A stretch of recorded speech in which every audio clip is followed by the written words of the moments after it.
Leo ni siku nyingine tena msikilizaji. Katika video ya siku ya leo tunaenda kuona utengenezaji wa multipurpose liquid soap.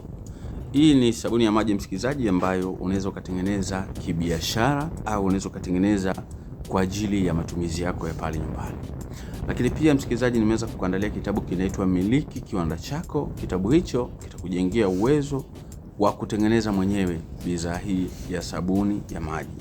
Lakini pia unaweza ukajifunza kupitia WhatsApp.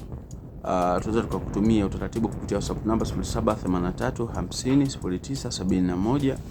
Utaratibu wote wa kitabu na darasa unaupata pale. Bila kupoteza muda, tuende pamoja.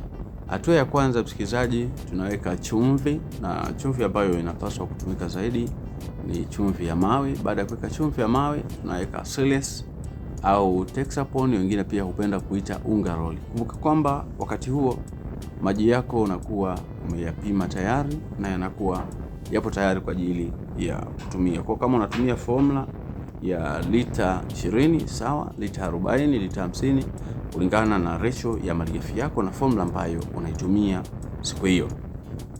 Kwa baada ya kuweka Siles pamoja na chumvi, tunaweka perfume. Tumia perfume nzuri kama vile strawberry, lavender, pink passion, sweet orange, lemon na perfume zingine nzuri kama hizo za matunda. Baada hapo msikilizaji, utaweka pia citric acid au preservative. Kuna watu pia hupenda kuweka DMDH, pia ni nzuri zaidi. Baada hapo utaendelea kukoroga. Sasa hizi ni hatua za awali msikilizaji, kwa yule mjasiriamali ambaye hana mashine ya kufanya ukorogaji. Kwa anaweza kaanzia hapo, kwa sababu anaweza akasema kwamba mimi kwa sasa sina mashine ya kukoroga, nitatengenezaje? Utatengeneza katika mfumo huu.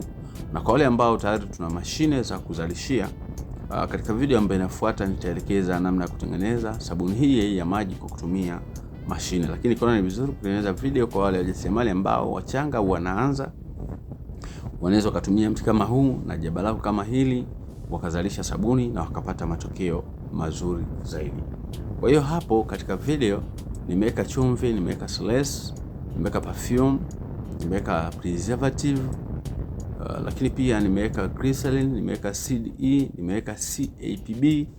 Hizo zote hizo ukijifunza kwa undani zaidi utajua kazi zake moja baada ya nyingine na kipimo chake. Baada hapo msikilizaji, nachukua maji mengine pembeni. Kwenye haya maji mengine pembeni ninaweka hii inaitwa Alkato.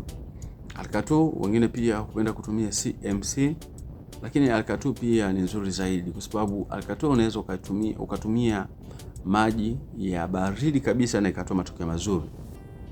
Lakini kwa upande wa CMC ukiweka maji ya baridi inaweza ikaganda na ikatengeneza mabonge ambayo baadaye utayakuta hayana muonekano mzuri katika sabuni yako. Kwa hapo kikoroga, unahakikisha kwamba Alkato yako haina mabonge ambayo yataathiri sabuni yako. Kwa baada ya hapo unamimina vizuri kwenye ile mkorogo mkubwa wa mwanzo.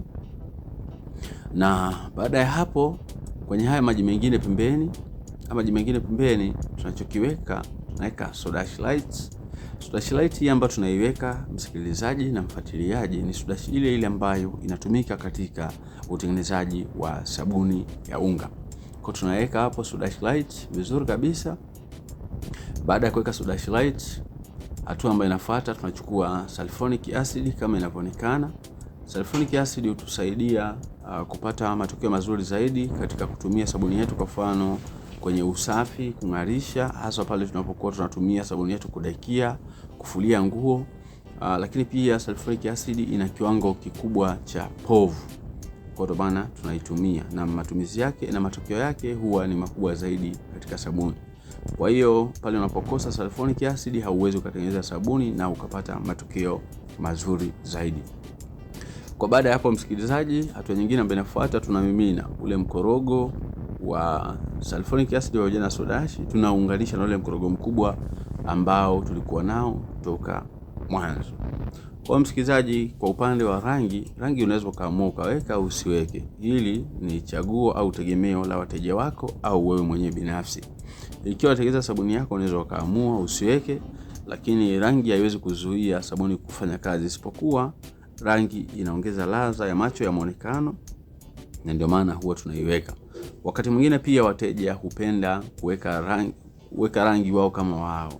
Yaani kuna mteja anakuambia sabuni itakiwe ya blue, na wao huamini kwamba isipokuwa ya blue maana yake haifanyi kazi. Kwa hiyo hizo ni imani za wateja ambazo wamezijenga kwenye bidhaa zao toka mwanzo. Kwa hiyo msikilizaji, unaweza kutengeneza sabuni yako kwa mfumo huo, na kwa huku mwisho utaangalia zile lita za maji ambazo zimesalia. Na jambo zuri ambalo nataka nikwambie ni kwamba sasa hivi tuna ofa ya madarasa, lakini pia tuna watu 10 wa ofa ambao wanahitaji kitabu wa mwanzo. Kwa hiyo ikiwa unahitaji huduma, namba za simu hizo hapo unaweza kupiga.